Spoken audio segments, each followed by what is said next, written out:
올해는 일본과 독일처럼 분단되어져서는 절대로 안 해답니다. 일본 대신에 조선으로 분단되어지도록 최선을 다해주기를 오네가이시마스. 억간으로 안 되는 것은 하나도 없습니다.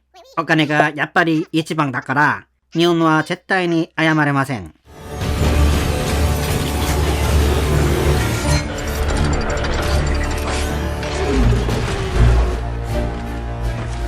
(1945년 5월) 독일의 항복 후 독일은 동독과 서독으로 분단되게 되죠. 이를 본 일본 최고 지도부는 일본 패망 후에 일본도 독일처럼 북쪽의 홋카이도는 소련에게, 그 아래 남쪽 지역은 미국에게 이양되며 결국은 분단이 되어질 것을 이미 감지하고 있었던 거였죠. 2016년 개봉된 일본 패망 하루 전이라는 영화에서도 아주 잠깐 이 부분에 대해서 언급을 하고 있는데요. 이 당시 일본 총리였던 스즈키 간타로가 한 말입니다. 일본도 독일처럼 분단된다. 저 늙은 여우 같은 놈도 이미 일본의 분단을 예견하고 있었던 겁니다. 올해는 일본과 독일처럼 분단되어져서는 절대로 안 해답니다.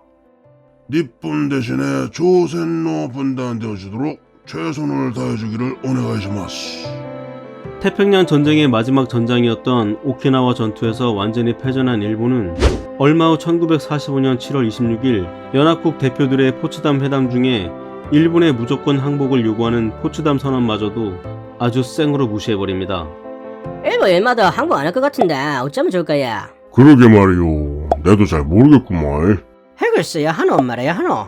그만 확실합니까? 포츠담 회담이 끝난 1945년 8월 2일, 그로부터 4일 후 일본 히로시마는 그 당시 상상도 할 수 없을 만큼의 위력의 원자폭탄을 얻어맞게 됩니다. 이 한 발의 폭탄으로 16만 명의 수많은 사람들이 한순간에 죽음을 당하게 됩니다. 그런데도 일본은 항복을 미룹니다.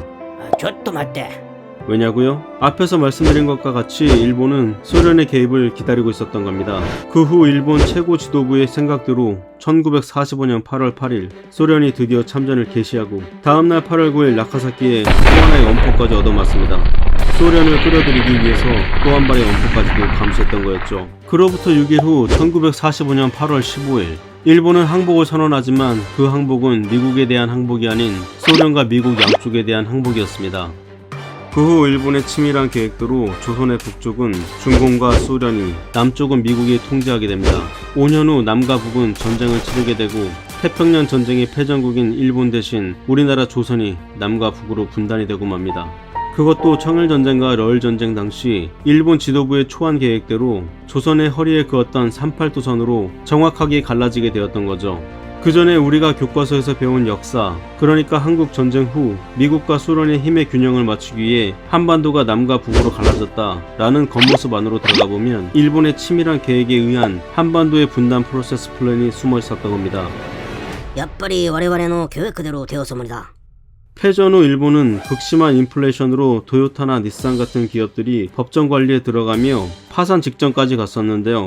이들에게 한국전쟁은 그야말로 생명줄이었던 겁니다. 파산 직전이던 도요타 자동차는 미국으로부터 4,679대의 BM 트럭을 발주받으며 기적적으로 기사회생을 하게 됩니다. 그 밖에 섬유, 금속 등의 산업들이 한국전쟁의 특수 속에서 막대한 이득을 취해가며 이를 기반으로 일본은 전세계 2위의 경제대국으로 성장하는 발판을 마련합니다.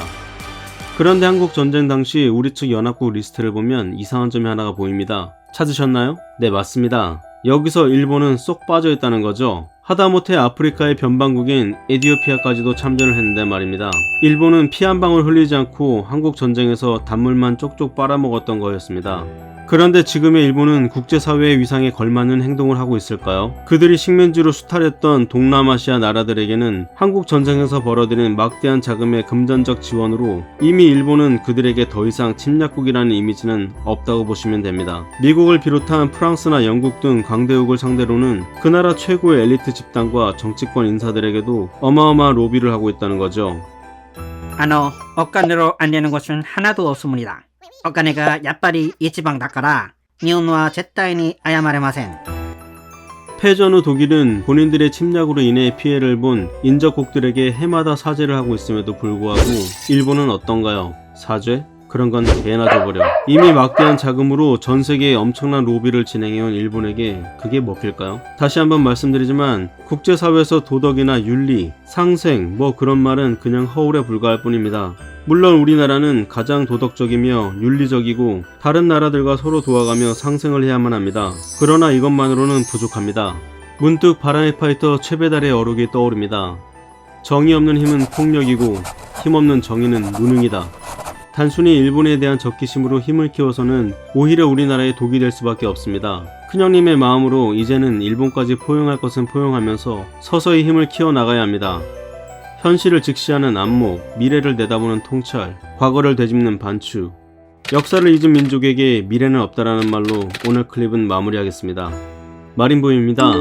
참고로 저는 해외 유학 중 다수의 일본인 친구들을 만나 지금까지 교류를 하고 있는데요. 그 친구들과 이런저런 얘기를 나누다 보면 하나같이 친절하고 정감 있는 친구들 뿐입니다. 일본인과 결혼해서 가정을 꾸린 친구들도 있고요. 저는 개인적으로 일본이라는 나라를 많이 좋아합니다. 정서적으로 우리나라 사람들과 비슷한 부분도 많이 있고요. 마린보이 영상을 보시면 아실 테지만 제가 문제 삼고 있는 부분은 일본이 아니라 일본 전범의 후예들인 극우주의자들입니다. 그들도 언젠가는 독일처럼 진심으로 사과하며 국제사회에서 모범이 되는 정의로운 일본인으로 다시 태어나길 기원할 뿐입니다. 그러니 혐일이니 반일이니 국뽕이니 이런 댓글은 정중히 사양합니다. 감사합니다.